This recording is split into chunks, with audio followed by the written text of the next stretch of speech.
Kelly, and I'm back with another video for MarkerPOP. Today we're going to be using this Holiday Smooches set from Newton's Nook. It's super cute. There's a lot of really adorable images in it, and I'm going to be doing some ink smooshing. So I am stamping in watercolor, good God, waterproof ink, and there's a couple of different options out there for that. And then I'm going to go ahead and cover my image up with some liquid frisket, and this is going to keep those images white while I do my background, and then we'll go ahead and pull that up after we're done. I just really like being able to mix mediums, so you can get like a really soft watercolor background and still have like your crisp COVID coloring, which is what I prefer for my focal point. So here I just have an extra piece of packaging. I'm going to check and make sure that that liquid frisket is dry.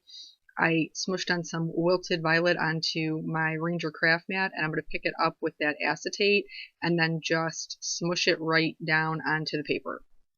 I was going for like a really soft rainbow background, and then I'm just going to add darker spots off my packaging where I want them to be, where I think there needs to be more color. So a couple of things here when you're doing the ink smushing. If you do it while your first ink is wet, like I'm going in with abandoned coral, my wilted violet is still wet, they're going to mix together. For my softer colors, my yellow, my red, and my purple, I didn't really mind if they mixed it. I felt like it was okay if they mixed it up a little bit. And this is fossilized amber. Then once I get the fossilized amber down, I'm going to go ahead and dry it. And the reason that I am is because from here I'm going to move on to Salty Ocean and Twisted Citron. And I didn't want my Salty Ocean mixing with my fossilized amber and creating green on the left-hand side of my card. Because like I said, I was going for more of a rainbow feel. So I'm just going to heat set that in between. And then once you heat set them, they don't mix too much. They more like lay on top of each other. They layer versus mixing. So here's that Salty Ocean that I was talking about. And I'm just doing 2 quick sprays.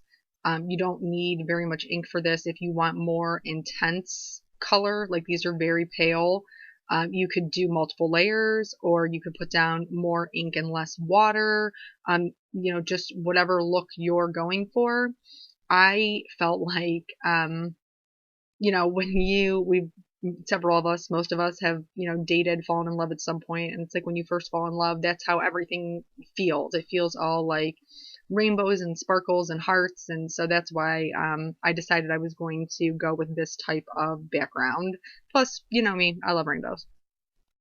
So, and again, I'm just wiping it off. I'm using the same piece of packaging. I use the same piece of packaging for everything. And then the last color I'm going to do is Twisted Citron. Here, I was fine with it blending with the blue. I thought that, would create a nice pretty teal color. But on the bottom there, it got a little close to my edge. So I'm just going to go in with my baby wipe and blot that up, because it is so light, blots up pretty clean, and you'd never even know it was there. Okay, so now you're going to notice here that half my coloring is done. Those footage gremlins, they got me. I'm not really sure where it went, but I will tell you that I did the same thing on the left bear, which I did her more white. I used C1 and C3 on her, as I'm doing to the bear, or I'm sorry, the bear on the left and the bear on the right. I don't even know what I just said, guys. But this one, they're all the same. I started with my lightest color. I used feathering motions from my lightest to my darkest, and then back from my darkest to my lightest. I wanted my boy bear to be more black, so I'm going to go in with heavier shading. And I didn't use a light source. It didn't really matter to me. I just thought it was like a little super cute little card, and wherever the shading was, it was. I think I left it at C7, but then I did go back with C9 just because I felt like there wasn't enough contrast. I'm just using the tip of my markers, really light pressure to feather out that color to blend them all together. On the tail portion of it, I'm being careful to leave that top part light so it pops away from the rest of his body. And then when I go back through from my darkest to my lightest, I add substantially more shading. That just works for me. So this is the C5, and then I'm going to go in with the C3. There's going to be very little C1 on him because, like I said, I wanted him to appear to be black or dark gray. And then you can see by leaving that little portion of the tail lighter that it doesn't blend into the rest of the image. It stays legible. That's the word I'm looking for, like readable. So then, for the nose, I did the same thing with her nose. I used C5, C7, and C9. And then I'm adding in that C9 just to give myself a little more contrast. I just didn't feel like those parts were separated very much. I wanted to add just a little bit of texture to their fur, so I'm just going in and still using the same amount of pressure, very light hand, and adding little flicks of color, little almost like hash marks, so they appear to have some kind of texture instead of just being flat. And where the shading was the darkest, I used C5. Where it's the lightest, I'm going to use C3. And then I'm going to do the same thing to her, but I'm just going to use the C1 and the C3 because it's all I colored her with. And I wanted her to be, like I said, mostly white. So I had a little bit of, I was trying to match my Copic colors for their scarves to what I had in the background, and my colors are maybe a little brighter, but I think it's okay. I think they still worked together. Oh, I'm going to add just a little bit of pink to their ears too. That R00 snuck up on me. So this is what I came up with for his scarf, and then just a little ball on his hat. I colored the whole thing in with the lightest color, and then added little bits of shading with the other two. I didn't get great contrast with this color combination, so later on I did bring in some B04, and you'll see that when we get there. So scarves are usually pretty easy to shade. They're to make something look round, you want to add shading to each side of it. So that's what I did with the scarf, so it appeared to be wrapping around him. And then for her, I chose some red violets and some reds. They were a little bit different for me, but I felt like that's kind of the color that I got when I mixed the abandoned coral and the wilted violet. So that's how I ended up selecting those. And my first two colors are RVs. I think it's RV11 and RV34, but my darkest shaded color is actually an R. When you look at them on the Copic chart, they don't necessarily look like they go together, but when you look at them on the hex chart that Sandy Allnack did, you can see that they're really actually, they blend really, really well together. So then from there I had to color, here we go, this is where we're going in with the B04, and you can just see the little bit of difference that darker color makes. It really helps the different parts of the scarf to stand out from one another.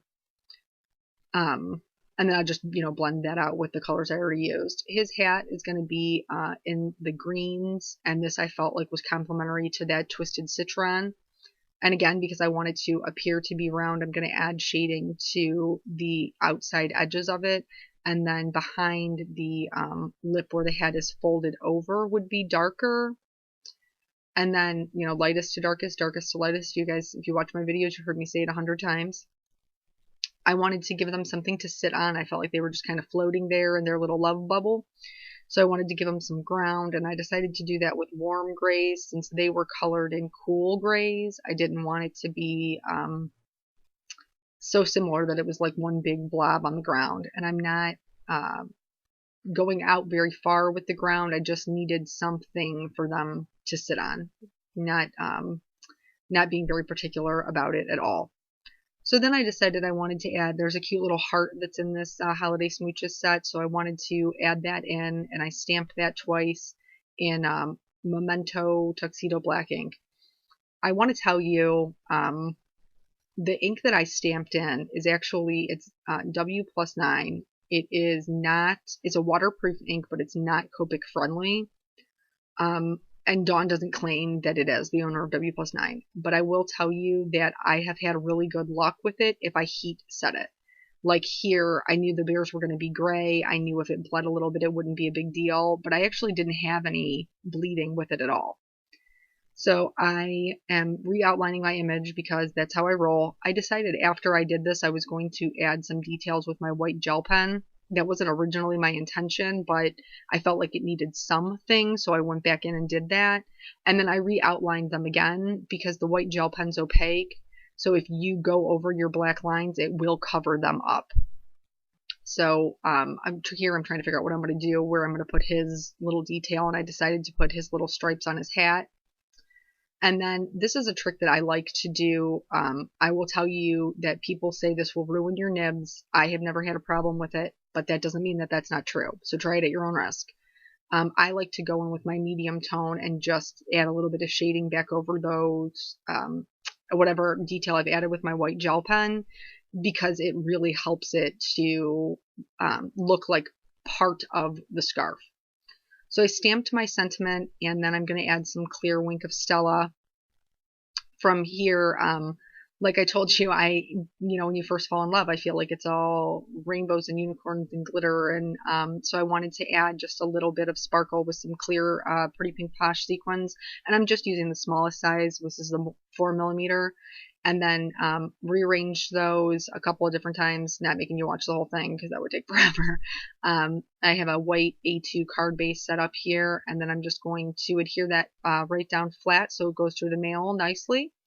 And that's the card for today. So thank you so much for joining me, and I hope that you will head over to the MarkerPOP blog if you're watching on YouTube and check out all the goodness that they have on going over there. And I will see you guys later. Bye!